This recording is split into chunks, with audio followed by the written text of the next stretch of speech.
It's my pleasure to welcome each and every one of you to our online session today. As you all know, we shifted to ICYF Diplomacy Academy online session, which today's session shall focus on innovation and new forms of diplomacy. As most of you are aware, the world is shutting down and we are undergoing a global outbreak, which has changed our daily routines. The pandemic virus is a stark reminder of the threat infectious disease pose on the economic, social, health, and political landscape of our respective countries. That said, I know most of you were saddened and disheartened when you first heard the courses were postponed to a later date, but Alhamdulillah, since we live now in a virtual world, ICYF president did encourage us to shift some of our activities to the online apparatus, and today here we are. Before introducing the speaker of today's session, allow me to quickly mention some few things related to ICYF activities. First and foremost, due to the prevailing situation, we shall shift some of our projects to virtual activities, online webinar, training courses, and so on. This is done in a bid for us to respect the stay-at-home policy. Secondly, visit our website, Instagram page, and Facebook page as well to check the announcement of the respective activities that shall be conducted. And please do engage actively and also follow the measures prescribed by the government in the fight to contain the spread of this invisible enemy. However, today's topic shall focus on innovation and new forms of diplomacy. We have a really outstanding speaker who will enlighten us on the topic itself. The speaker is entitled to 45 minutes presentation, and 30 minutes will go for question and answer session. For the question and answer session, we have two options. We have the raise and hand option on your screen, and then we have the question and answer chat section. So you can ask your question via these two options. I'll be assisted by Suleiman for technical moderation, and also Mr. Anas, just in case my internet shut me down. He's also there to conduct the session. So Dr. You're not alone. We have a whole team who will be with you. So ladies and gentlemen, our speaker of today is the Associate Professor and Program Coordinator for the Master Program in Islam and Global Affairs at the College of Islamic Studies and Assistant Dean for Innovation and Community Development. He has extensive experience building disruptive mechanisms in education and learning in postgraduate studies. He is the founder of the first master space in Qatar Foundation, built around the concept of green economies, social innovation, and entrepreneurship. He is also the lead project investigator for a Qatar National Research Priorities Program on localizing entrepreneurship education in Qatar. The list go on, and I don't want to monopolize the mic because there's a lot of things we can say about him, but ladies and gentlemen, please, I like to, let's join me in welcoming Dr. Evren Tok. You have the floor, Doctor. Thank you so much. Bismillahirrahmanirrahim. Thank you so much there, Brother Idris. I really do appreciate all the kind words, and Assalamu alaikum there, all the participants. I hope, according to our original plans, we were planning to conduct this session on, if I'm not wrong, on the 28th of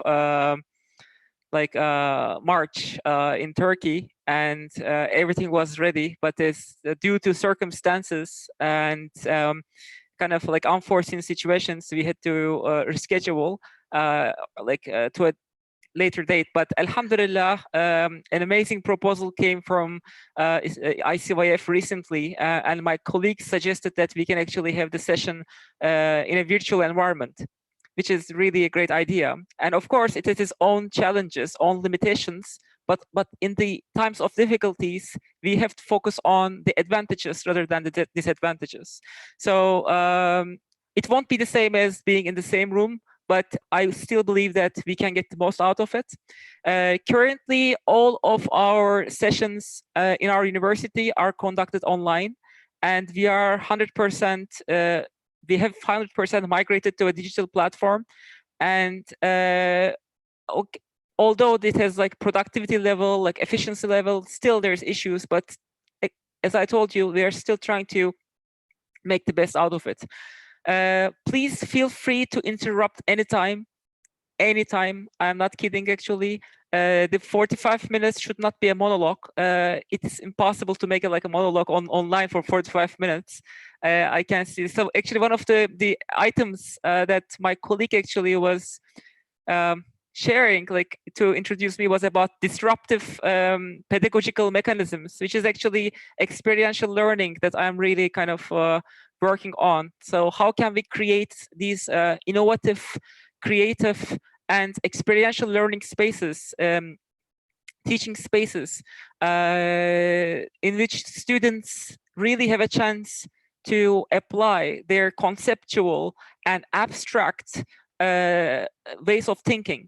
And entrepreneurship is one of the areas actually I'm trying to apply this model in, like in terms of like, we all talk about different qualities of entrepreneurs, but in reality, we don't know what are certain moral and value-based and ethical situations actually that are critical for entrepreneurs. So that's a kind of an example, which is very similar to diplomacy as well, because the area of diplomacy or diplomatic practice, or the area of diplomacy that we'll get into actually, has historically seen like more like a technical area, like in which the high-level officials, the diplomats, quote unquote, what they do is basically the area of diplomacy.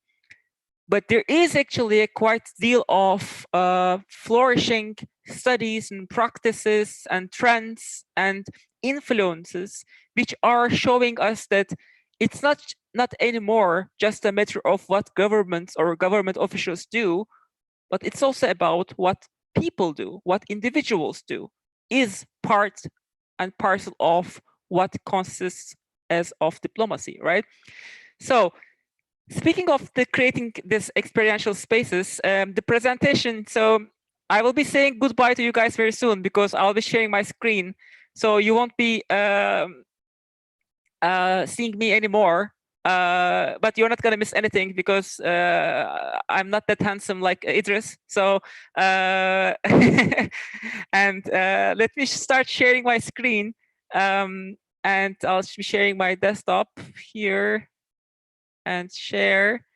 And if there's any level of actually technical issue, I will wait. My brother Idris's actually comment. Please interject in case of any problems. Okay, and because I am juggling between so many different applications right now, from Prezi to Chrome to others, and so on and so forth. So, is the screen clear right now? Also, I am watching, by the way, on YouTube in my other computer. So it might give me a kind of an idea of how the screen looks like. So just bear with this kind of delay, by the way. There's a kind of a delay I can see.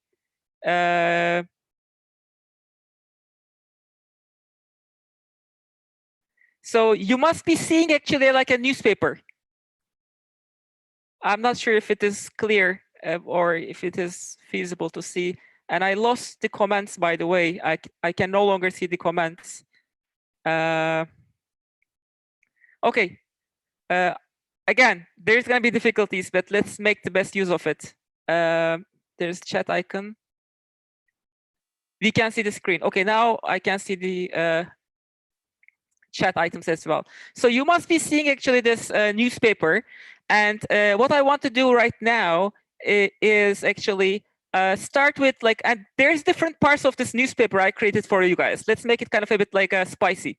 So on the left-hand side, which you see here, so there's a delay, so I'm not going to bother with that. So you're going to see different arrows.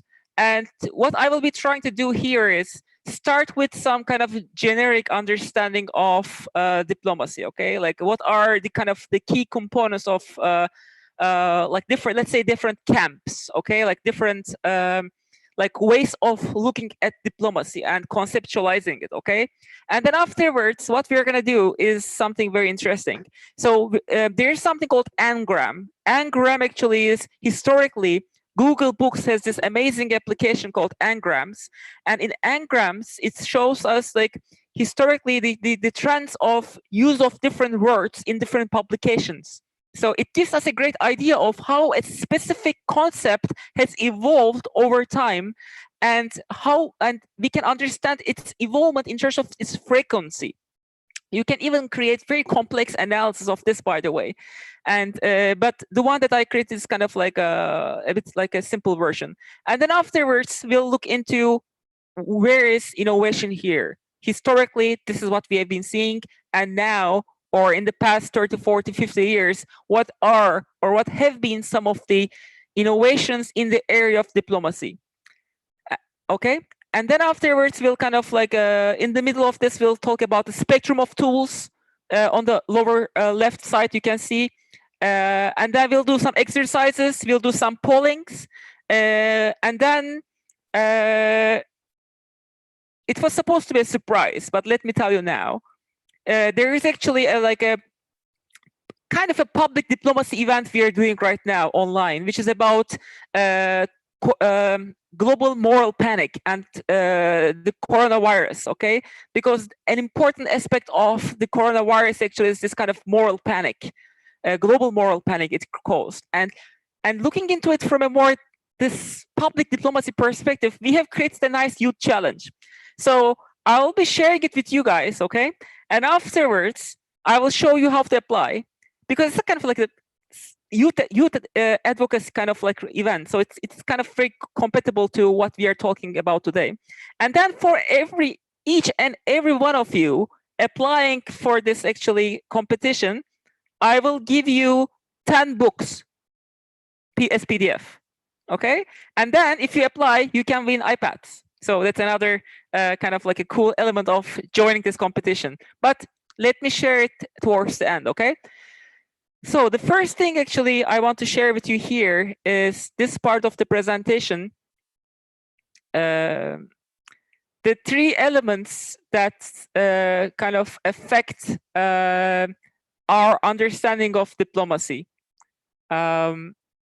So the first one actually is diplomacy as a matter of like referring to the action and the manner of representing one's country to a foreign nation and international relations. So it's about action, right? It's a specific activity. Second one is it's about external policy of a country or government, which is pretty much foreign policy, right? And then the third element actually is that diplomacy as a matter of, or a discipline or sub-discipline of international relations or political science. So it's a kind of a different discipline, quite interdisciplinary, by the way, like quite cross-disciplinary, quite multidisciplinary.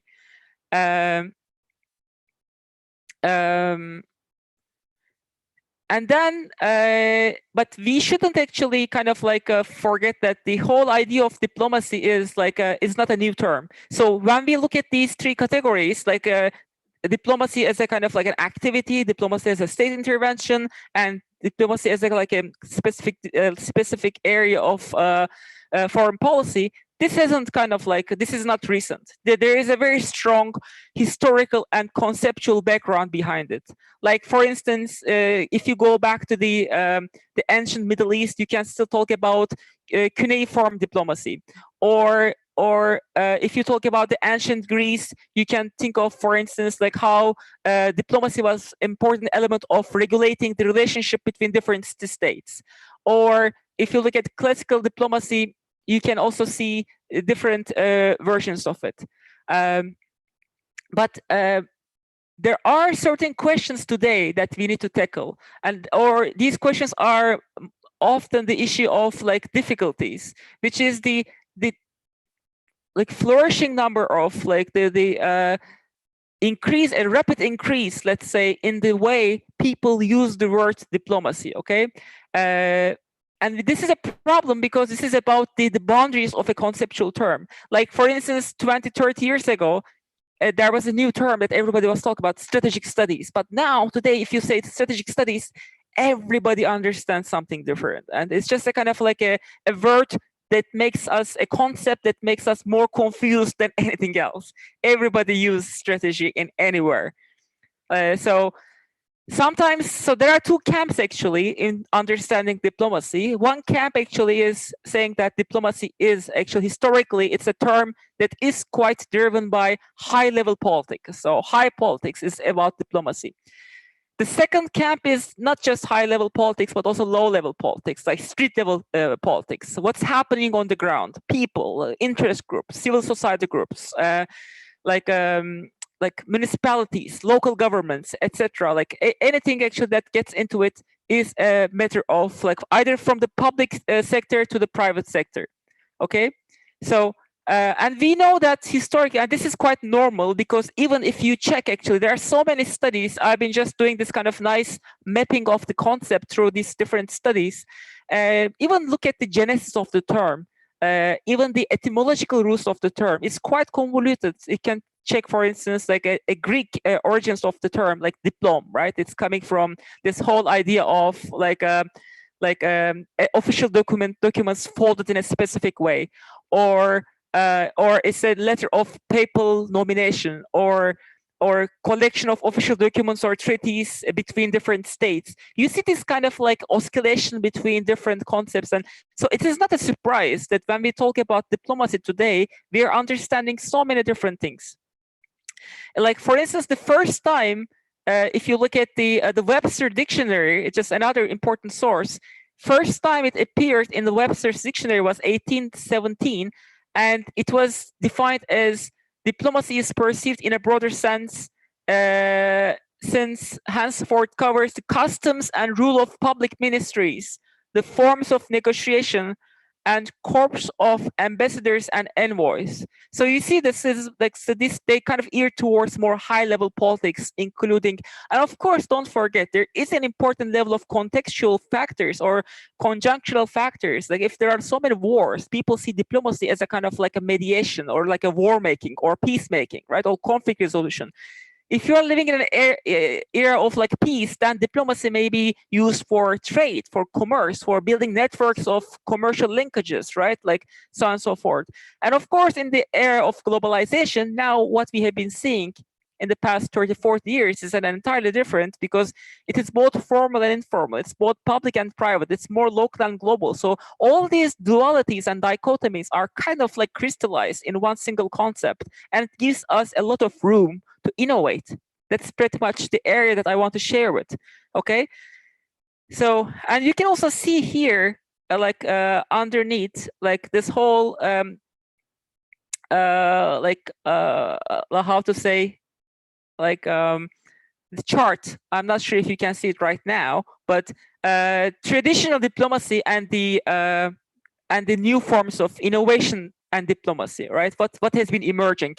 So traditional diplomacy is more about relationship between government to government, whereas the new forms of diplomacy is actually not just between governments and governments, but between governments and non-governmental organizations or actors, let's say, including NGOs, individuals, civil society, corporations, so on and so forth.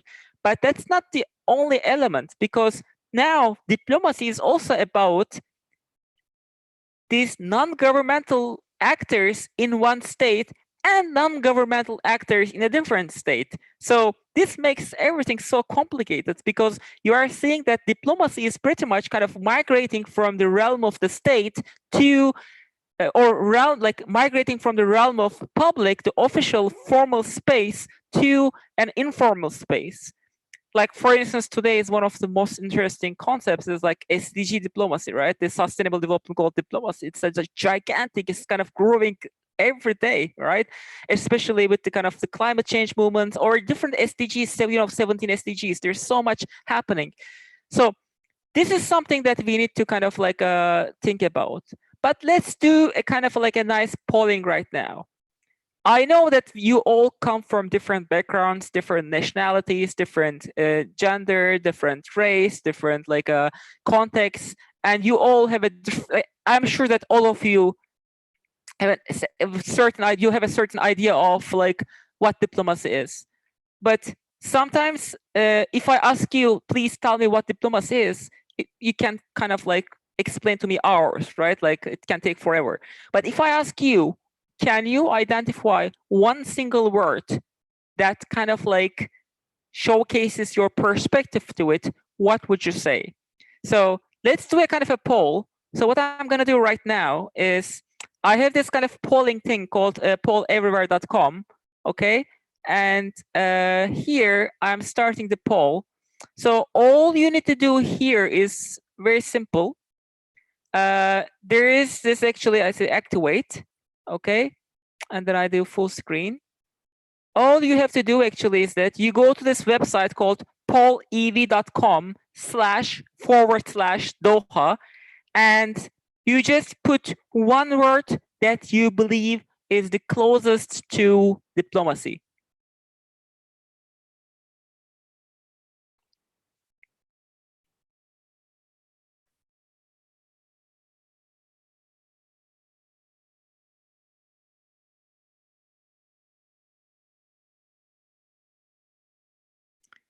So no answers yet. Actually, we're going to create a word cloud, by the way. So that's going to be quite fun. Let's see. And if certain responses are kind of multiplied, it will show us as kind of frequency, I hope.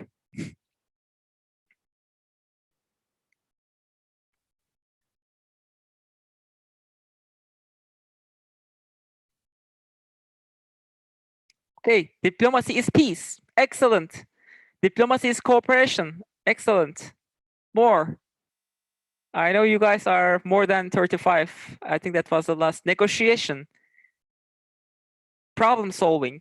Problem, solve, peace, nation, interest, cooperation.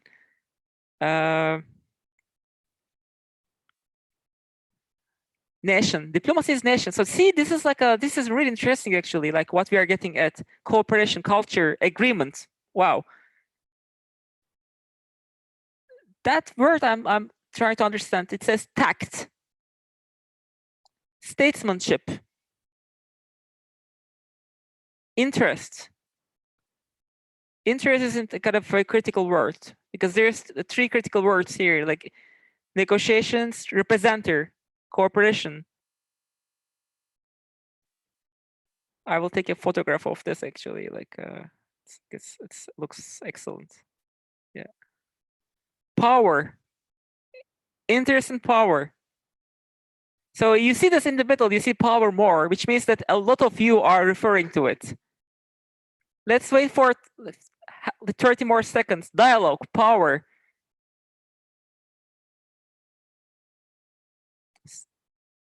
Consensus, I can see is another term. Government. Excellent. Excellent. I think where we are getting at right now is in the middle. It's just as usual. It's power. Interesting.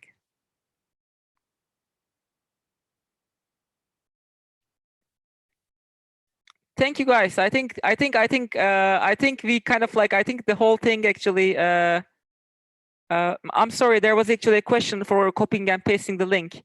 I couldn't do that. I didn't see the comments. I'm sorry for that.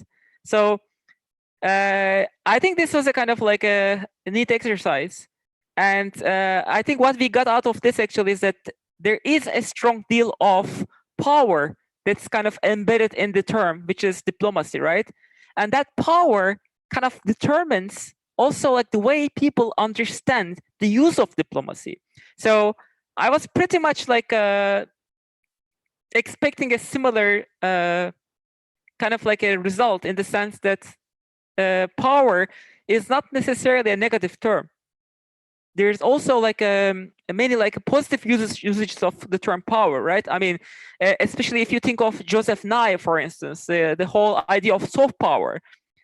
And I have also like a couple of articles about the term soft power. But there are new terms like subtle power, like smart power, right? Like these new terms. That in Qatar, actually, I've published a few articles about the issue of nested power. If anyone is interested, I can share with you, which is a kind of a different perspective to it, but it's a different story. So where does discussion take us towards is like this interesting n-gram. I'm not sure if you guys got the gist of this n-grams, but n-grams are produced by Google Books, and it shows you, like, for instance, here you see that I put the word diplomacy, okay, and it is showing us the frequency of the word diplomacy that has appeared in publications in Google Books since 1800s. This is really such a kind of really neat source, by the way. It's like really like a powerful source. Of course, it doesn't explain everything, but on the other hand, there are certain kind of like lessons that can be drawn out of this. So what is, for instance, one of the first lessons that can be drawn out of this? I wonder if I can, because I want to get your chat. Like here. If anybody wants to say something here, I'll be looking into it. I open the chat. So here, where does it peak? It peaks around mid-90s, mid-1910s, right? Okay, thank you, Ahmed. You said high usage around the World War I period. So it seems that the diplomacy is used for war diplomacy, for war making, right? And then afterwards, so there are literally two times, when the term started actually some kind of strong peaks, right? The first peak was during the World War I or post-World War I. And the second one is pretty much the Second World War, right? It's interesting. So this shows you, like, and by the way, please don't forget that there is this kind of like a downward slope, because don't forget that the number of publications historically has been increasing exponentially. So if you look at the total number of publications in year 1840, and if you look at the total number of publications in 1960s, 80s, or today, it's different. So the total number of the word diplomacy is used by actually kind of the different authors. It's decreasing, but you need to definitely factor in the kind of the issue that the publication world, or the technologies of publication itself changed, right? Radically changed. So you need to factor it in. But nevertheless, you can still kind of like get some lessons that if there are wars, we tend to resort to this term more than ever. And Mohammed Amin Timau says, nations realized that the key to establishing world peace lied in talks and consensus, not just war. I would really appreciate if he could like expand on this a bit more, because it sounds like a really interesting phrase that he shared with us. So I think he meant that like pretty much talking kind of for like the way the dialogue, the soft dialogue, actually didn't come up with kind of like a consensus, and the consensus had to be kind of like bestowed or sustained through war making, which is kind of pretty much the two. Oh, Mohammed Amin, yes, I can see you right now muted. Do you want to expand on it? Yes, thank you very much, Doctor. I would like to give my contribution. I think nations started to realize that in order for the world to have peace and harmony, there needs to be more than just showing off that nations have got, for example, a lot of weaponry or a lot of arms. Nations started realizing that in order for everyone to do trade, in order for the whole world to be stable, they needed more than just showing off weapons. So they started implementing diplomacy as a way of trying to find a common solution to come together to trade. Because after the war, a lot of countries started realizing that no one benefits from war, because if the one region is unstable, it will actually affect other regions. So by using diplomacy as a way of nations to come together at the round table, many people are actually realizing that we can reach more and we can actually achieve our goals more by coming to the table and discussing things, not just fighting wars, because no one wins at the end of any war. Everyone becomes a loser at war, but at diplomacy, we can actually achieve more. Thank you very much.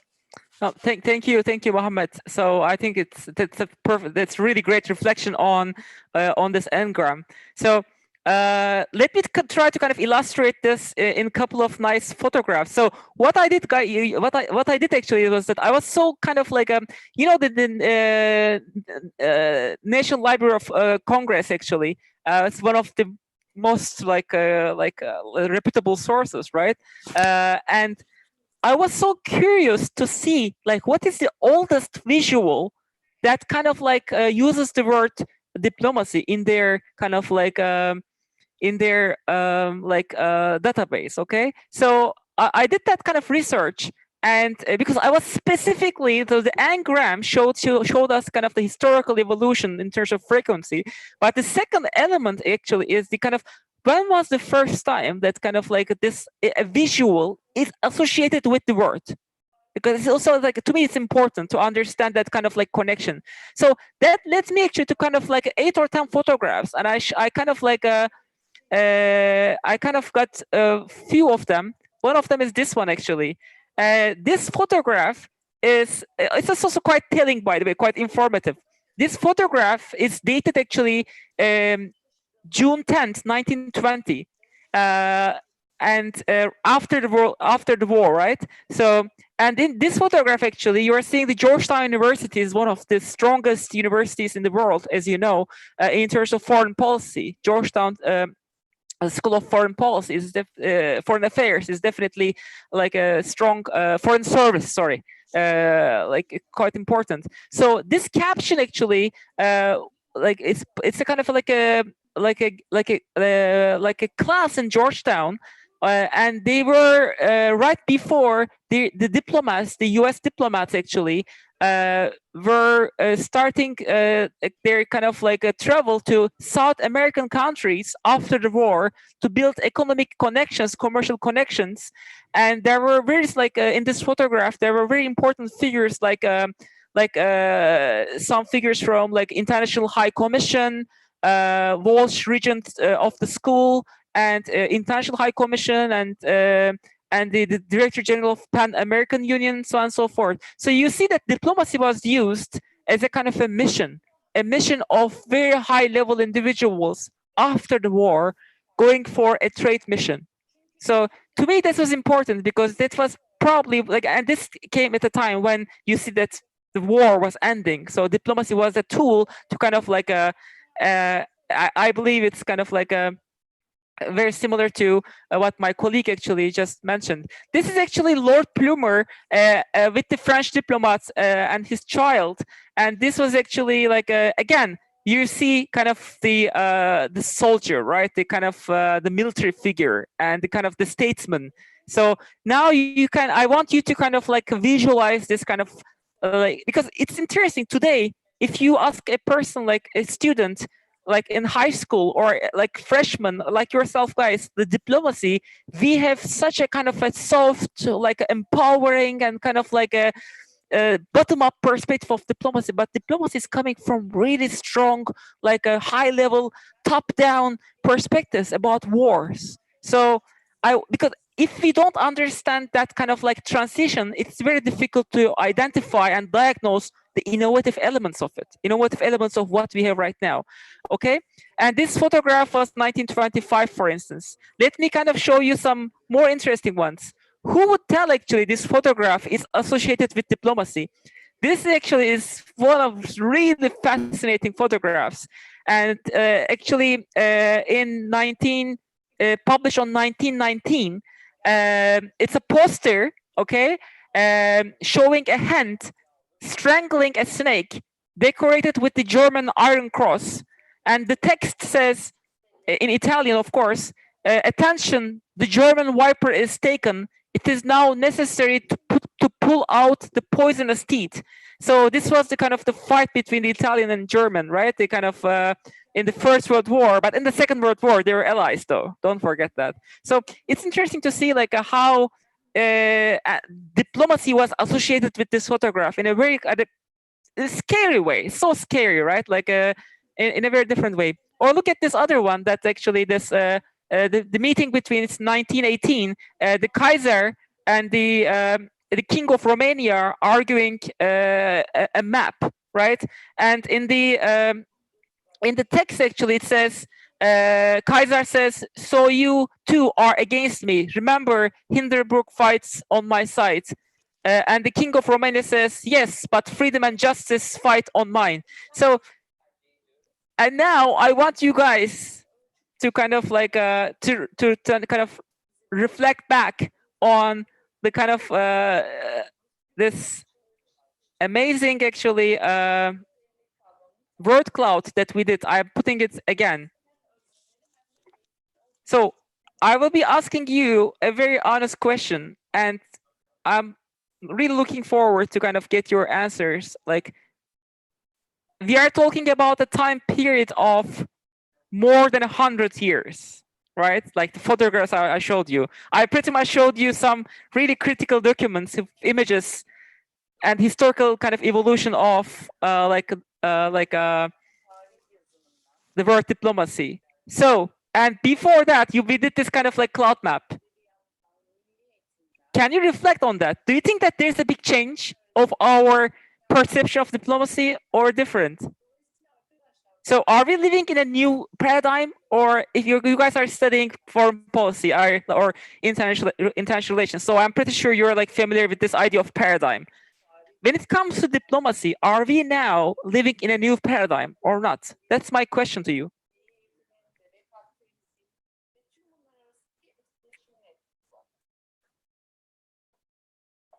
Who wants to say something about it?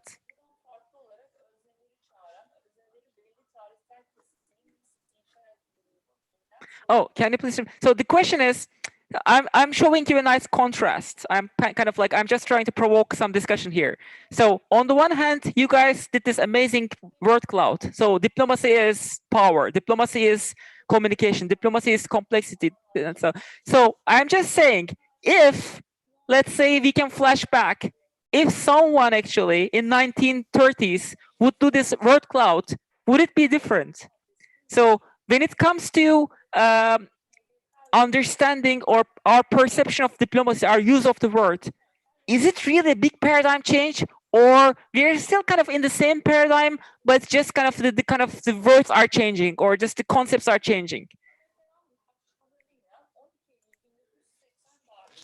Because now, like, put on the one side this kind of the whole world, that United Nations entities, youth advocacy campaigns, think of that girl, for instance, Greta Thunberg, like a 15-year-old girl talking towards like government leaders, right? And then that's a kind of a diplomacy, right? Like, it's about climate change diplomacy, right? But then back in time, you are seeing this kind of big, like, I don't want to kind of insult them, but old people, like, I mean, quite mature people, like, they are the kind of the sole authorities in the area of diplomacy: war makers, soldiers, high-level bureaucrats, high-level commissioners, etc. So, because I'm gonna shift to something else, and I'm like, it might actually kind of, it might also instigate more discussion if you want. So I'll move on. But if you have any kind of comment on it, if anybody wants to say something about it, feel free to kind of like intervene, okay? Let me try to go back to my presentation now. There's one chat item. Okay, good. I see Saad Razi, Shay. We are not completely past the realist paradigm. See, that was actually something I was really looking forward to see. This whole issue of realism, is it still alive or is it dead? You know, like, thank you so much, Saad. That's what I wanted to hear, honestly. We are not completely past the realist paradigm, but we are seeing the ambit and potential of diplomacy expanding significantly with each passing decade. Okay, so we are still, so realism hasn't died, still it's alive, but it's kind of like maybe there are new articulations to it. This is really interesting. Thank you so much. It's a very powerful argument. So it hasn't died. It's still alive, but maybe like haunting us, right? Or some states. I think not much has changed. Okay, as can be seen, power. This is coming from Yakubu Muhammad Jibril. Thank you, Yakubu. Yakubu says, I think not much has changed. As can be seen, power still occupies the center of people's understanding of diplomacy, just like it was during the world wars. That's a different perspective, of course. I totally respect. So again, it shows us that it isn't changed, but there are new additions to it. There's like a proliferation of new actors, the proliferation of new interests, new ideas, new institutions that are emerging. That is where actually we are seeing this kind of innovation, by the way. So let's kind of, okay, thank you so much, guys. I really do appreciate your perspectives. It's really strong, and it means a lot. And let me actually try to move towards something else. If we are still in the same kind of like a paradigm, but there are new additions, there are new articulations, what are they? What are we using diplomacy for today? These are just, this is a nice illustration I have done with my research fellow, actually, special thanks to her. This is more about like some critical concepts that people often resort to when actually, when they try to understand and comprehend the issue of public diplomacy or diplomacy in general. So, and again, you need to understand that there is a spectrum that I will briefly talk about when it comes to diplomacy, okay? And this whole issue is composed of different like areas, like soft power, okay? So leveraging influence into economic and security outcomes. So often using cultural elements, right? Cultural relations through like, there are different institutes in the world, right? Like Confucius and others, you know, they kind of instigate these cultural relationships. Influence, changing foreign perceptions, strategic campaigns, right? Engagement, dialogue with experts and stakeholders, greater accountability and with global issues. Image and identity. Sometimes you want to project a different, a modern identity of your culture, of your country, right? Targeted national promotion. This is often actually associated with the term national branding, which is, by the way, quite intertwined with this issue of image and identity. But national branding is a bit kind of more concise. Image and identity is more long-termist, okay? So why I showed this, guys, because I wanted to show you that when we talk about innovation and diplomacy, often people say, what is innovative about it? And again, your answer is showing that nothing has changed. It's actually true, partially not true. There are things that have changed, and there are things that haven't changed. So if we look at the things that have changed, it is not that much of a change, but additional things like these actually, that these are new tools. And these tools are not really hegemonized by one or two actors. There is multiplicity of actors that are kind of like operating at a kind of a wide spectrum. Like, for instance, this is the part that I want to show you, the spectrum in my newspaper here, right? So we are in this part of the newspaper right now. So this is a nice chart I did for you guys. It is like adaptation. There are different ways and versions of it in the literature, but I wanted to kind of simplify a bit further. So what you see here is kind of like two spectrums. On the left-hand side, it is actually like a really like the human element. On the right-hand side, it's like the hard power, the military, right? The kind of like a weaponry, okay? So hard power, if you go a bit left, you are seeing different soft power tools like messaging, advocacy campaigns, like like some engagement and influence. This is stuff that I just showed you, by the way, the tools. If you look at if you put them on a spectrum, if on the right hand side is the hard power and left side actually is this kind of against hard power, there's like a lot of things in between. Like, I mean, traditional diplomacy and soft power are intertwined, because traditional diplomacy is also about not only about war making. I showed you guys what happened in Georgetown, one of the oldest, probably not one of the oldest foreign affairs, foreign service school actually in the world. Their first task was to go for a trade mission to South America, right? Imagine, like, think of the emergence of North American Free Trade Agreement. I can't remember when, but it was like maybe 30 years ago, right?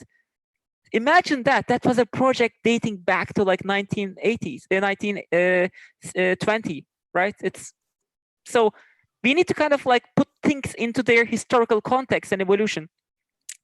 And then access is important on the lower left kind of corner, like access to education, for instance, Alliance Française, for instance, like, or like British Council, like different entities, right? Like that you can think of, right?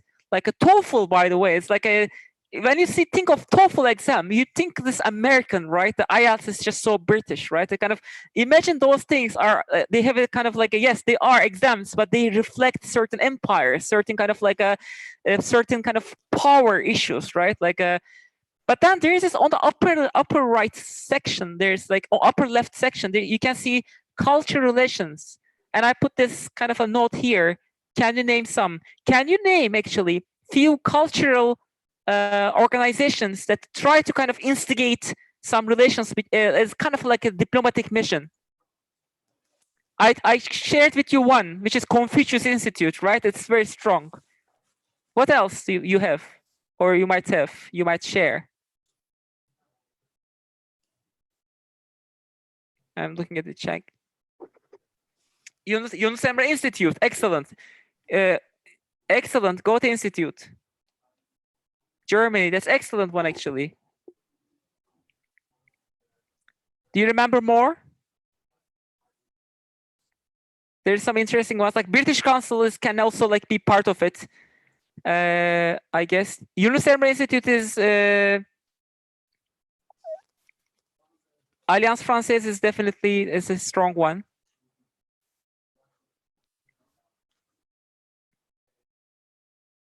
YTB.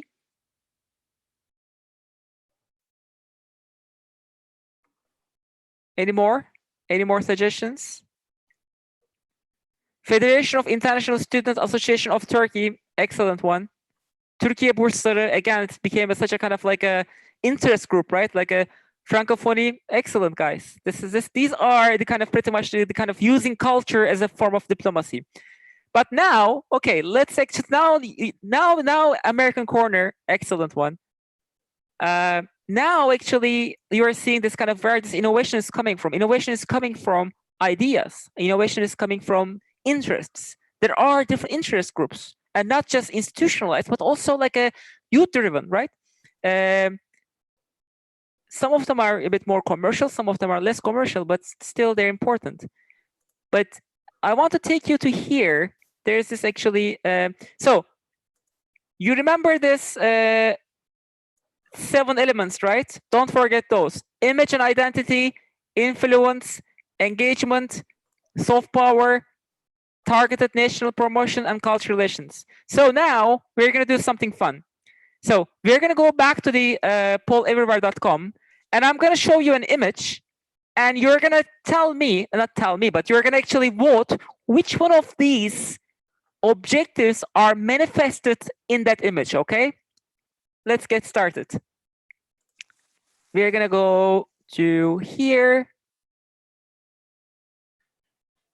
I'll say next.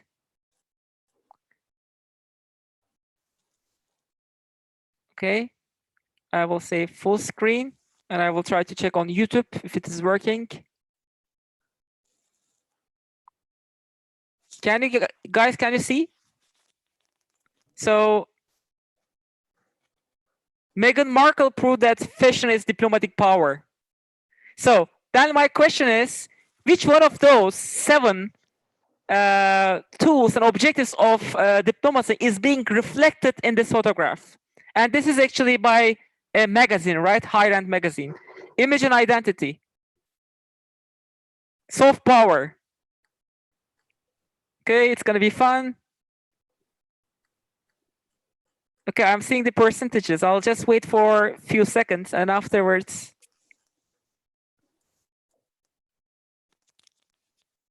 Okay, I can see soft power is kind of like a.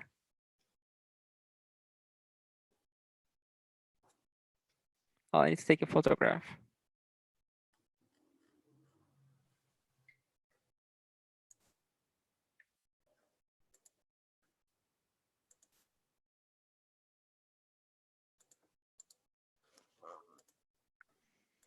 Okay, I can see that image and identity is kind of, oh, wow, image and identity is definitely highest. So then my question is, whose image? Right? I mean, anybody wants to say something about the result? Okay, excellent. That's actually, I was thinking of like soft power and image and identity, but definitely image and identity actually is kind of like way higher than anything else here. So anybody wants to reflect on this?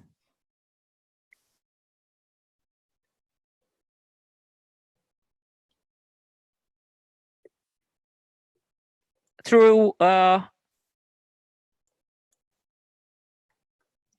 chat or anywhere? I think that we told the students to actually use the application, raise your hand, so that we can give them the floor. It's much more easier, maybe because typing takes time. Yes, okay, sure. So I have something to add. Can you hear me? I can hear you. Your name is? Khadija, Hatice yani in Turkish, but Khadija. Khadija, excellent. Yes. Hello, hi. I believe so. I also picked image and identity, and I believe it's because, for example, in the royal family, they have a lot of protocol and certain things that you're allowed to wear, things that you're not allowed to wear. So I think, especially in the British monarch, so I think Meghan Markle defied a lot of that, and she kind of set her own like tone in terms of what she wants to wear, and she dressed the way she wants to dress. So I think that might have kind of broke some, she kind of asserted herself. So it is influence, but also in terms of identity. So that's what I think about the object that's been manifested here. Thank you so much. This is really marvelous. I really appreciate it. Thank you so much, Khadija. And I can see you are coming from UK with your accent. I can feel it actually. Yes, I am. Excellent, excellent. Okay, let's go to the next one, dear colleagues.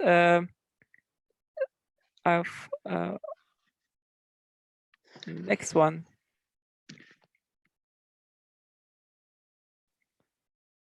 Okay. I think it will appear in a sec.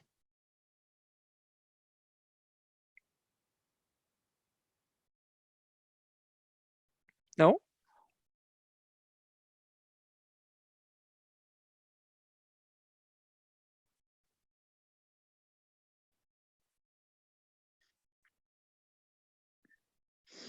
You guys see any kind of like any like a image? No? Maybe it didn't download. I don't know. It's okay. Okay. Okay, this one actually. This is one of my. This is an interesting one, and it's active. If anybody wants to. Strategic campaign.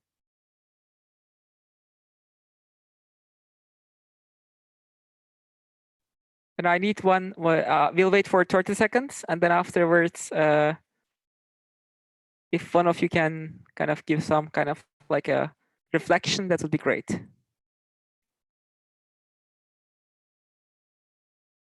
And this whole idea of fashion diplomacy is kind of very interesting, right? I mean, it's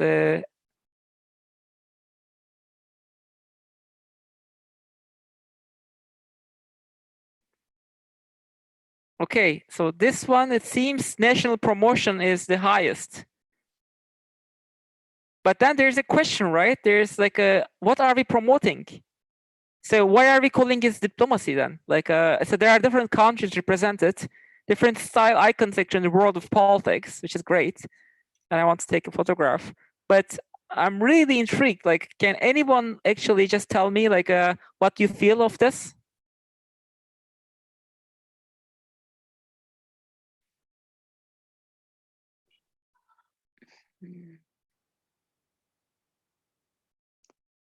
Okay, this is definitely national promotion. I'm so surprised, by the way. I'm so surprised. I was feeling that this would be more about engagement or influence and stuff, but not national promotion. So anyone who wants to say something about it? Or anybody wants to say why this is national promotion?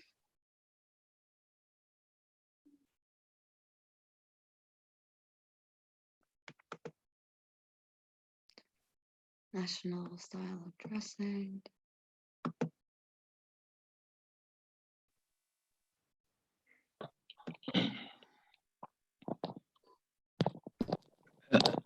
I think, can you hear me? I can hear you. Teacher, I think because of it's a national promotion, all the world leaders, they are just working for the diplomacy just for the sake of their national interest.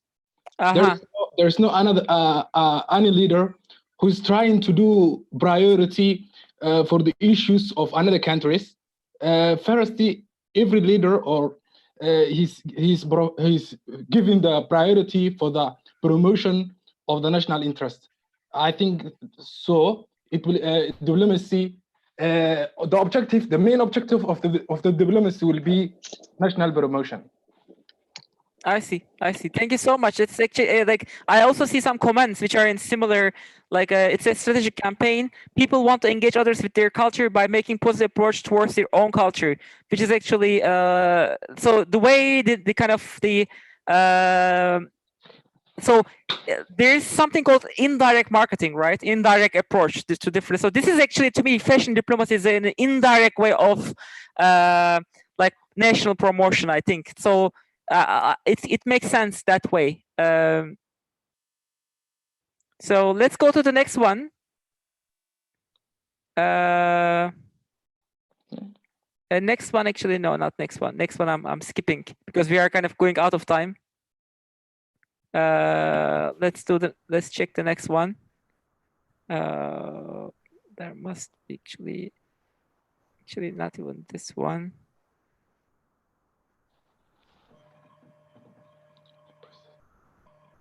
Okay, it's coming. I had multiple of those actually, so it's like a. Okay, this one. Oh.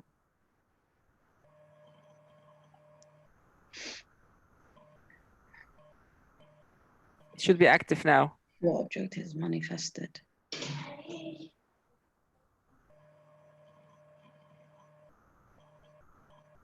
This one is a bit tricky, by the way. At least I feel tricky, like because it's a. Anyways, I don't want to alter your judgment. Let's do the polling first, and then we can discuss later. So. No, it's not culture. Well, it says a journey between cities, people, and dreams.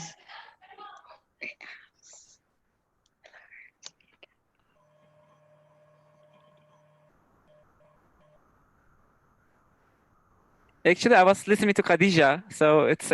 I think you muted her, right? Yeah, it's. I think she was making good points.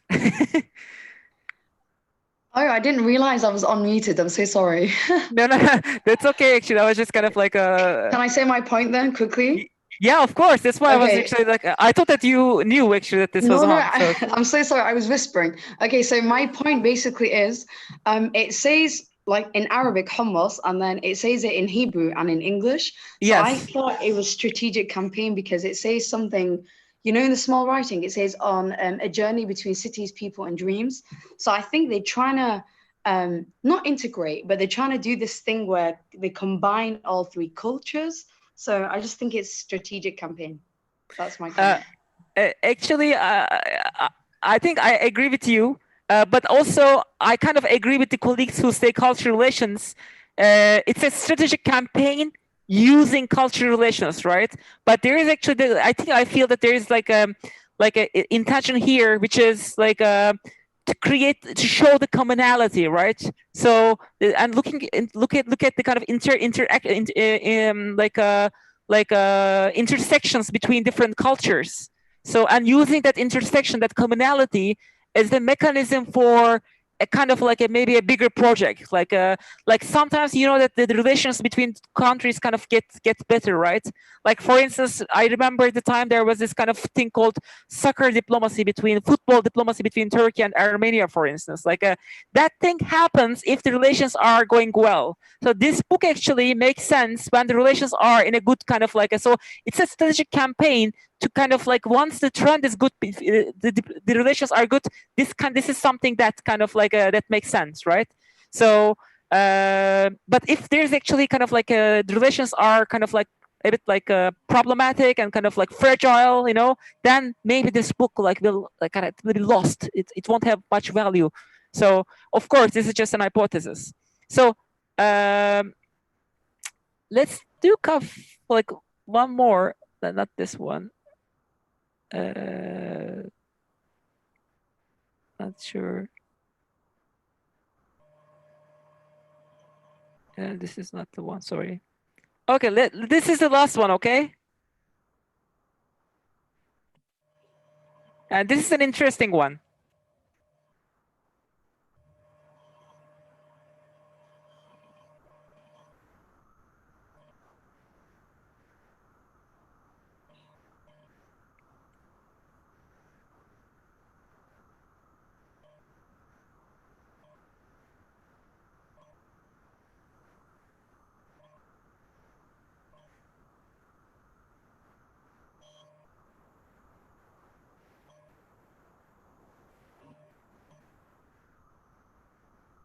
So I can see actually that there is quite a balance between influence, engagement, and strategic campaign.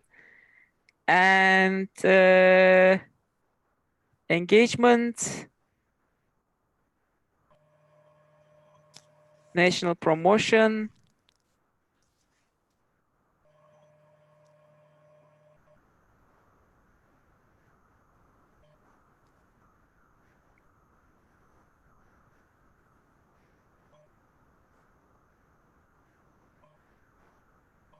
so influence and engagement seems like does anybody want to kind of reflect on this? Like it's influence and engagement, there is this definitely that economic expectations, economic reasons, right? Like there is so clear in this, right? Any reflections you guys want to make? There was another version of this which was totally about the Italian companies, actually startups in US actually. So now you see this, to me, this is a good illustration of innovation in the sense that for instance, Italians registered in US, visas issued in US, Italian language at the Italian Cultural Institutes, right? Total students enrolled. So now in the past, the metrics that we were using was how many high level meetings or protocols and etc. But now you're looking into every single individual case. Even one student in US, an American citizen registering at an Italian cultural center, it means a lot. So now we are living in this world in which the innovation and the diplomacy is kind of interesting to juxtapose, because you're seeing so many different kind of variety and spectrum of tools and objectives.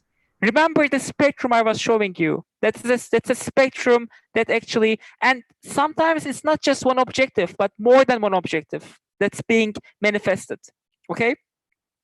Let me actually finish today my session. I know I've been over time with one more section here, which is to me, it's pretty I mean, among other things, quite interesting as well.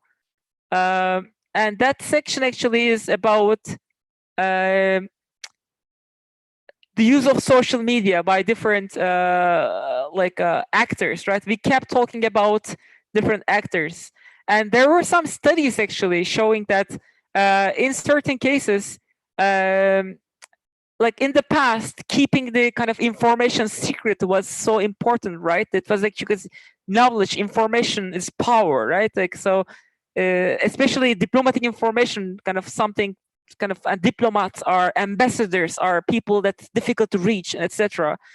But it's kind of changing right now. Like ambassadors have their own social media tools and they engage with the community directly. They don't need permission from the Ministry of Foreign Affairs to kind of to put a tweet, or they can do anything. And of course, every kind of ambassador, right?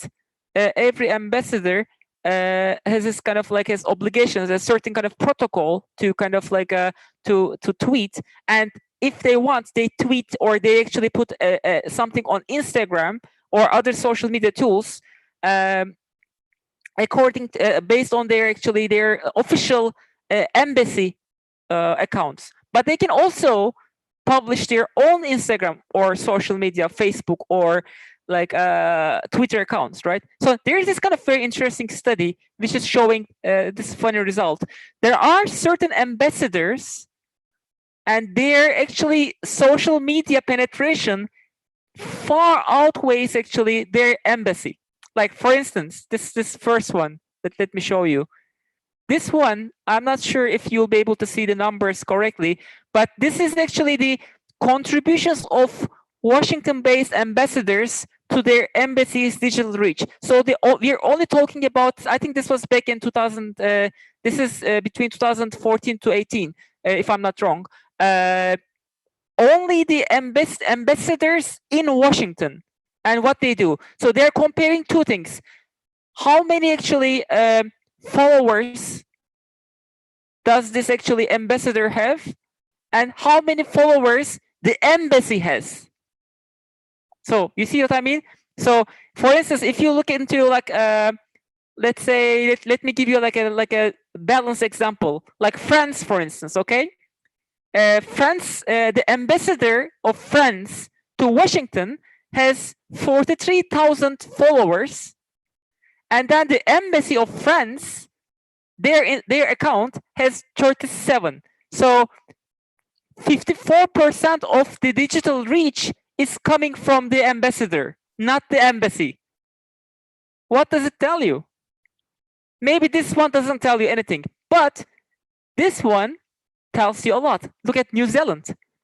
The ambassador of New Zealand to US has 3,529 followers, whereas the embassy of New Zealand to US itself only has 390 followers. And the weight of the ambassadors actually is 90%. What do we get out of this? To me, this is innovation, because you are letting, or you're enabling certain individuals, we call it diplomats, to go every possible direction, bypass their embassies if needed, be active. You can see the Italian ambassador here, not this one, but the previous one. He would reply to you on Instagram in 10 minutes, like meet people, meet students, like or the other kind of like, let's say the other one. Look at Netherlands. The ambassador has 2,503, but the embassy has lots. So 6% is coming from the ambassador. That's innovation itself. Look at another one, actually. Let's look at this one. London-based ambassadors. So, and by the way, still, there's one more thing that you can get out of this. If you look at this, by the way, there's some comments. I want to see the comments. Salah says, excuse me, I'll be back. Okay. And Saad says, I think it's also because personal branding sells more, particularly on new social media. That's true. That's true. Personal branding is an important component. And here, maybe some countries are putting a very vibrant, really kind of like a bit of like a non-traditional diplomat to certain countries for specific purposes. Definitely, if you look at the US-based ambassadors, Australia, 92%. New Zealand 90%, like Saudi Arabia 74%. Because definitely the ambassadors that are designated in that country is outliers. So then there's a very important question if you are in the Ministry of Foreign Affairs. What kind of ambassadors you are going to designate to different, you're going to allocate to different countries? So that's kind of like, that makes it really intuitive and very innovative, I think. It's like something that we would never ever see in the past. Is it because the US and Australia are into something or whatever? So London-based ambassadors, you can see, for instance, the Afghanistan. So there is definitely the Afghani ambassador in London is definitely an outlier, because look at the number of followers. 85. Or Iran.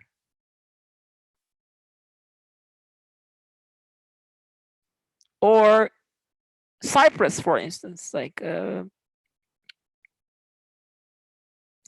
so my point is, these numbers, of course, they don't speak for themselves. You need to kind of like, and they're not conclusive. They don't necessarily tell you the whole story, but they can give you some ideas of like how even behind these numbers, you can still make some sense about the kind of the tools, the spectrum of like strategies, kind of like how to say, like and different kind of like a variety of different objectives and tools and mechanisms and articulations that are emerging, but that we can easily call actually some innovative forms of diplomacy. And you don't have to look at the macro pictures, even at the very micro and kind of even smaller elements and kind of scales, you can identify those. I think I've been really over time, so I apologize for that. But the good thing was the whole thing was actually in an interaction. So, but I'll stop here. Thank you so much, everyone, for listening. Thank you very much, Doctor. I think the students now will have the floor for the questions. But before we give them the floor, basically, let me just give them a recap for those of you who joined just recently. Basically, the doctor was giving us a historical analysis of how diplomacy emerged with the different definitions from its traditional definition, where we usually know that diplomacy was the application of intelligence and tech to conduct official relations, and diplomacy was between official bodies. But nowadays, it's gradually changing because we have non-state actors that are getting involved, and even the powers of classical diplomats are gradually reducing, and it's being transferred even to technical officials in certain ministries, even in certain countries, like even in Ministry of Economy, for example. Now they are conducting what we call economic diplomacy. So the doctor gave us a huge range of different forms of diplomacy that are emerging, like the SDGs, the public diplomacy, and so on and so forth. And I think last time I told you people also to read this book by Bertrand Badier. It's called Diplomatie de Connivence. It's a very interesting book, and from that book you can see a lot of new trends in diplomacy. But coming to the last part where the doctor as well, where you showed the chart that a lot of diplomats are getting engaged with their audience, it's true, but we shouldn't forget also that in some are very reluctant to get engaged on online mode of apparatus, because diplomacy still remains the reserved domain of their head of the state. So sometimes they are afraid to say things that, that can maybe contravene or go against the wills and, the foreign policy of the state. Without further ado, let me give the floor to the students, because I think they have lots of questions. Sure.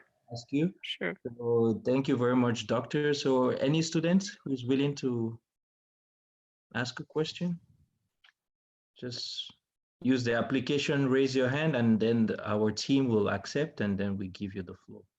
Please be short, concise, and direct so that we can allow other people also ask questions.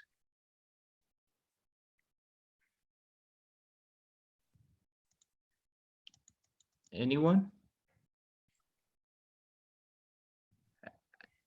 I don't think people should be shy on virtual platforms. It's much more easier. We don't see them. And I think also the kind of there was a lot of like interaction. I think they were quite like live, you know, like being a long Monday, I suppose. One of the Ahmed Sanawullah is saying it's. So no one wants to ask a question. If no one wants to ask a question, in the meantime, when they are thinking of their question, I can talk about this competition, by the way. So, and in the meantime, they can talk about, they can kind of like formulate their questions or the way they like. So if you go to this website, their colleagues, I'm putting it here, okay?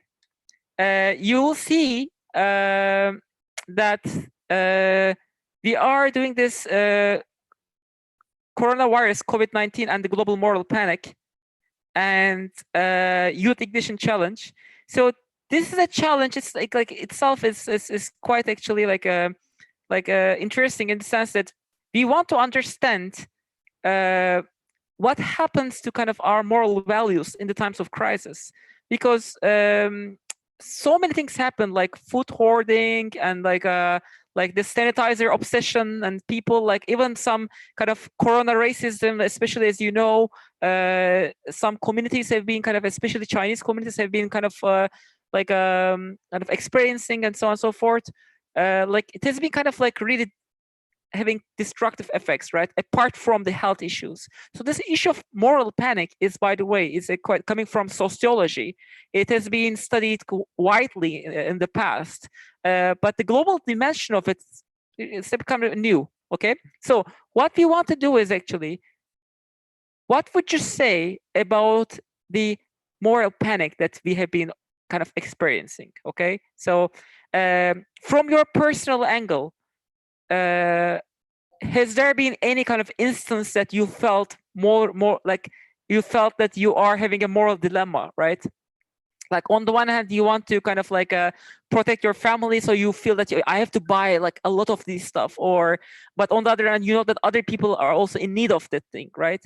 Like one of the interesting things actually, like how to say, like the kind of, you know, there are things that there are different posts on social media that circulates actually like often, and one of them was people from Kashmir saying, do you understand now what isolation is? People in Gaza says, do you understand now what blockade is?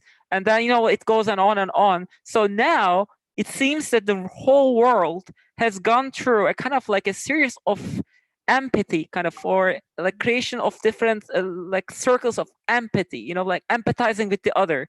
This is also like a moral element of the story. So we actually, if you click this application link, apply now, there's this or this at the bottom. It will take you to like a Google form, and in the form actually, it's both English and Arabic, and you can also, we also produced two videos. One is English subtitles, it's English with subtitles in English, and the other one is Arabic but English subtitles. So you can watch it, and then all you have to do is very simple, by the way.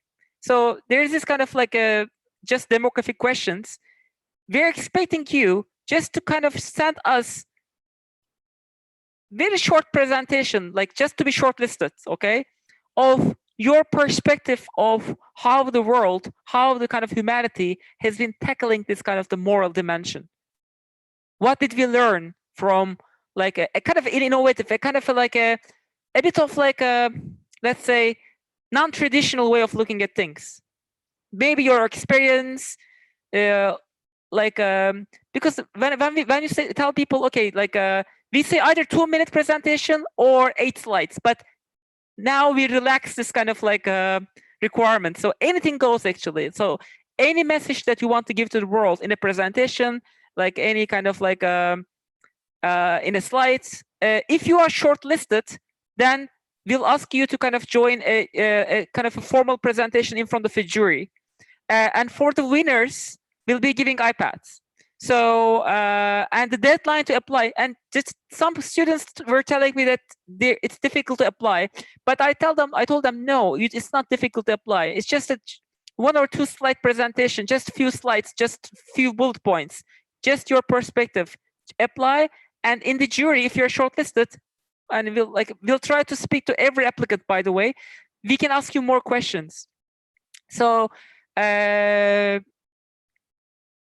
this is what it is actually. So here is the deal.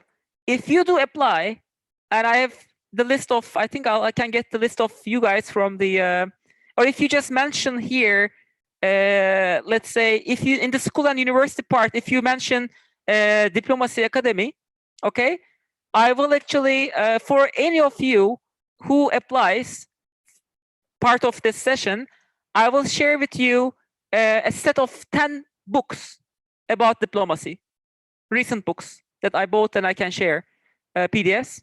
And in addition to it, you have a chance to win an iPad. And just kind of to show you like our appreciation. And I wish we could do more, but for now it's difficult. But again, the whole idea is just for the youth to kind of to activate. And everybody talks about the material, the economy, the health part, but the moral part is so important. And especially what Muslims think about the Islamic world, Muslim geographies, how we are actually like responding to the entire crisis is important in terms of values, in terms of the way, the kind of the behavioral context, the moral dimension, responsibility part, so on and so forth. And if you are interested, actually, I wrote, like, if you want to read a bit more about this, I wrote an article just last week with my research fellow. I can send it to you. This one actually, it looks a bit weird, but sorry. I will show you. And if you read it, actually, maybe you have a better understanding of what I'm talking about. Yeah, this link. I'm putting it here. So do we apply? The application deadline actually is the 9th of April. Still, there's a bit of time. Again, you don't have to create a long document, just 1 or 2 slides max. If you want to put an image, perfect. Just the title and the image, you know. Oh, Sumeira is asking a question. Is fashion diplomacy generally based on women's clothing? As far as I see, men's clothing is neutralized. I mean, there's not much option for men in fashion diplomacy. It's only suits. Like, yeah, I can't. That requires another 75 minutes. By the way, I think like I can counter argue, because I believe that the way people, even the colors, like certain brands, I know that to show certain kind of like a, let's say, activism, like some people kind of, they say, I don't want to wear this brand, so I'm gonna wear this brand to promote this, or I'm gonna put this on my kind of like this pin to showcase this. Like, still there are ways I think men can actually.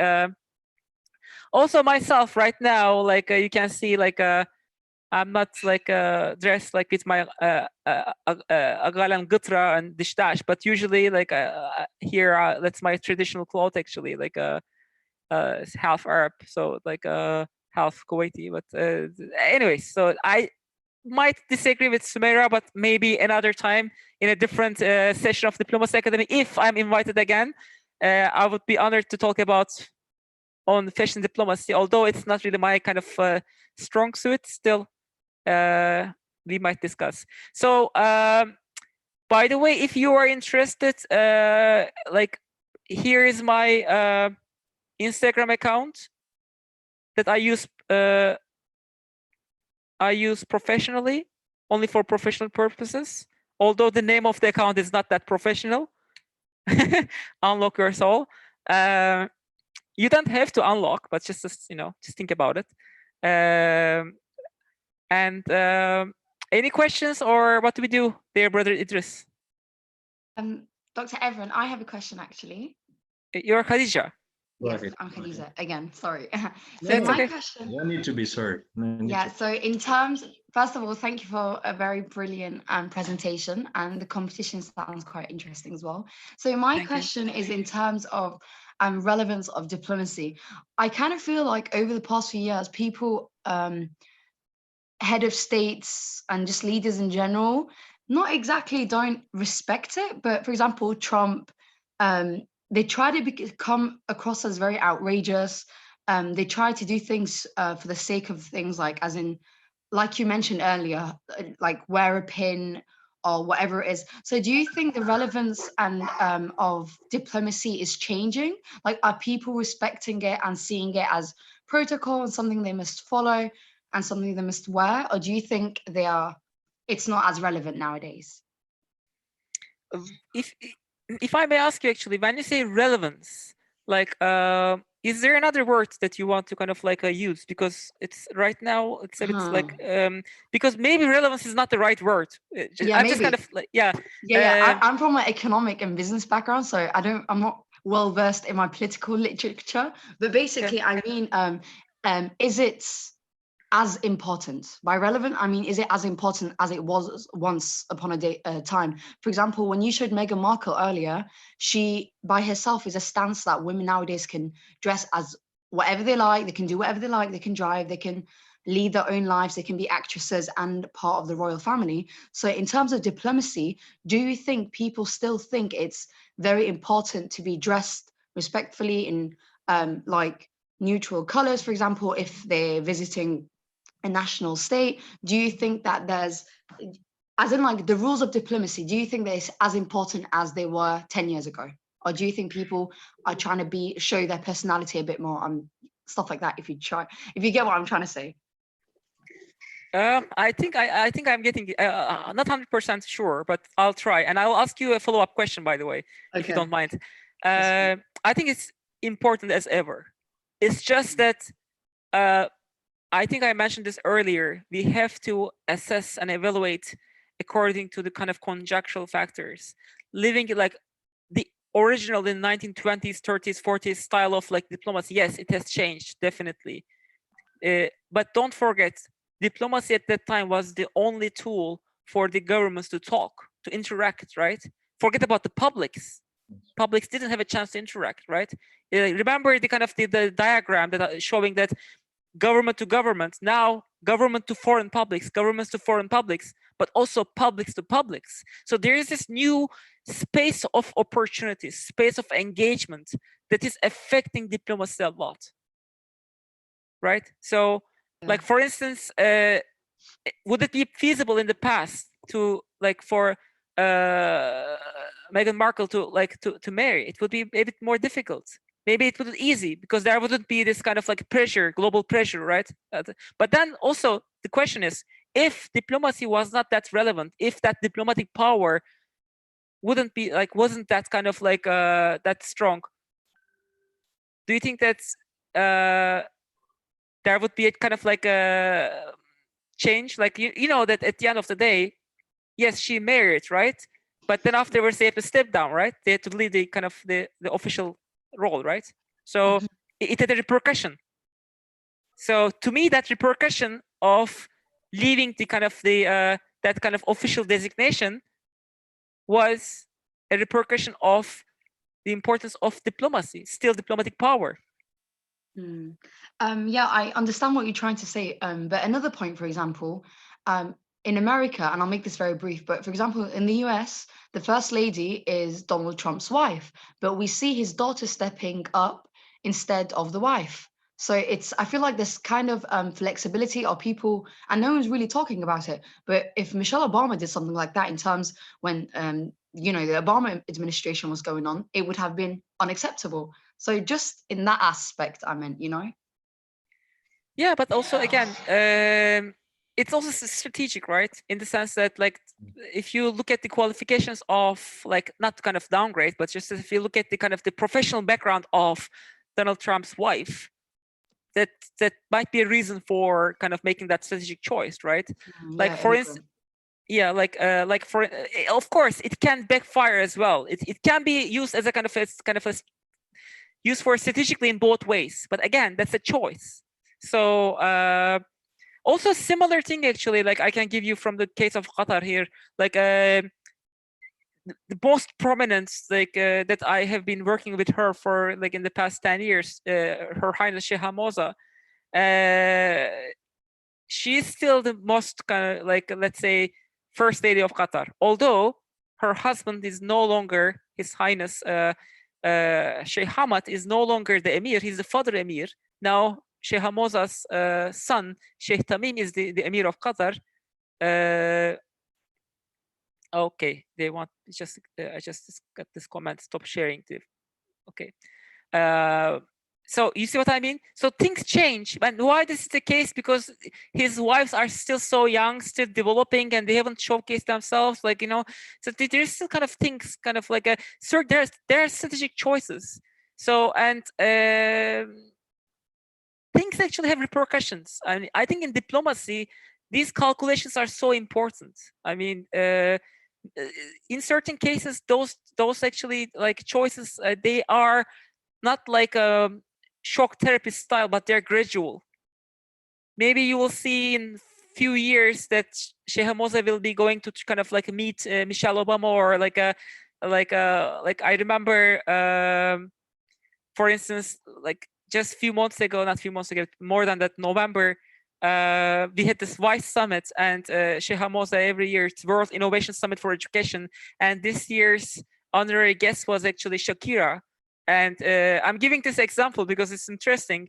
So why Shakira? Because Shakira has one of the largest foundations that try to support education in Latin America and other parts of the world. And you know, Her Highness Sheikh Hamoza's Education Above All Foundation that we are all in here, Education City, is very strong in promoting education, especially for school dropout kids in Africa, but also in different parts of the world. So they made an agreement, for instance. You see what I mean? Like, but still, it was Sheikh Hamoza who did that. But maybe in the next few years, she will be doing it with another person, just to kind of like get her warmed up, you know, like to put her in the stage and to kind of help her, elevate her, support her, accommodate, you know. So things change, but maybe gradually in diplomacy. So it is less likely to see kind of like a sudden and kind of like a shock therapy style changes in the world of diplomacy, I think, unless there's a kind of a specific reason for that, like a state breakdown, or like a failure, or like a coup, or something like that. But that's a good question, though. I thank you for that. So I hope my answer was useful. Thank you. Yep. Thank you very much. Yeah, I think there was just one question before we close the session. I think she was asking, I think it's still the same, but maybe you can just give a summary. She was asking, is diplomacy still effective in today's world? Yes, but not as the diplomacy that as we know it. So the whole idea that I'm trying to actually like, I believe the kind of the crux of the matter is there are innovative forms of diplomacy making, spectrum of actors, spectrum of tools, objectives, and digital world has been influential in making this actually easier. Of course, it's accessible, which means that everybody can join, but it's a kind of like crowded, sometimes a lot of garbage also taking place, but it's also like a kind of like a space for empowerment. So in today's world, we have to actually factor in that not one strategy, not one tactic, not one tool, not one platform is dominant. I showed you like some ambassadors, they just kind of like, they are bigger than their embassies. So what do you do with that? And they work in so many different ways. Sometimes the embassies, sometimes the events they do, sometimes ambassadors like join certain events. Like here, for instance, certain ambassadors, I can see they, whenever there's like an environmental campaign, they're just there, you know, you see every day. But some ambassadors, you never see them. Some institutes are so active, some others are not. Some embassies, they are like in a big, huge building. Some of them are just one kind of like floor of a like big high-rise building. So these are decisions that require quite important, like kind of in-depth calibration, and they're not just simple decisions. Each country, each diplomatic mission actually has its own kind of like agenda. So that is why I want to urge you, realism is not that. You need to really factor in that realism is a very strong school of thought, strong ideology, still persists. But the thing is, itself, isolated, itself is not kind of enough to explain. So part of the innovation is coming from the fact that realism is kind of in like articulating, aligning, juxtaposing with other perspectives. Like for instance, the private sector, for instance, the role of the economy, the role of the entrepreneurs, like so on and so forth. And one big element of innovation is sustainable development goals, and this whole issue of global goals, United Nations SDGs, SDG platforms, SDG action networks, SDG Global Festival of Action, which was supposed to be tomorrow. I was supposed to go and canceled. So in Bonn, which is very superb, amazing, by the way. If you haven't joined before, I hope next year they do it again. So this kind of non-governmental initiatives that's kind of we need to factor in. Right. Thank you very much, Doctor. I think some people were writing to me. It's Maghrib time here in Turkey. So we'll be closing the session very soon. I just want to thank you again, once again, on the behalf of ICYF. We really appreciate what you have done. And honestly speaking, I think this was one of the most interesting session, and also very creative. And because I know how hard it's difficult to conduct online classes, but mashallah, alhamdulillah, you kept us going on with focus. And also we loved how we were replying to your questions online, and the chart. Thank you. I think it was very engaging, and the students also are sending us very nice feedback. Just to tell the students, please do register for the competition the doctor mentioned. And we have a tradition in ICYF where we usually give a token of appreciation. But since today we're in a virtual world, we can hand a token of appreciation to I think we're just going to clap for the doctor, and we're also just going to send thank you note to the doctor and appreciate what you have done. And we're looking forward for you to share the 10 books of diplomacy, because all of us are international relations students. Excellent. And please stay in touch. I give you my Instagram. I respond very fast. But still, thank you so much for all your words. They mean a lot to me. And ICYF as an organization, I really cherish what they do. And amazing colleagues, amazing leader, amazing staff. And now I see that amazing actually students of Diplomacy Academy. So I'm really grateful for having this opportunity. And again, I hope this can be the start of a nice collaboration, nice actually like a networking. And one final thing, still I kind of as customary that let's make a symbolic selfie, okay? Okay. That'll be good. Thank you. That's so nice of you. So everyone should send a thank you note or a clap, please. Although we can't hear your claps. Thank you so much, Doctor. I'm hearing. Thank you so much. Thank you, brother. I really appreciate. Thank you so much. May Allah bless you, and we keep in touch, and hopefully we'll be in touch as usual, and we'll overcome this crisis that is affecting. Inshallah, inshallah, inshallah. Jazakallah khair. Jazakumullah, inshallah. Ma salama. Yatik al-afiyah, inshallah. Assalamu alaikum wa rahmatullah.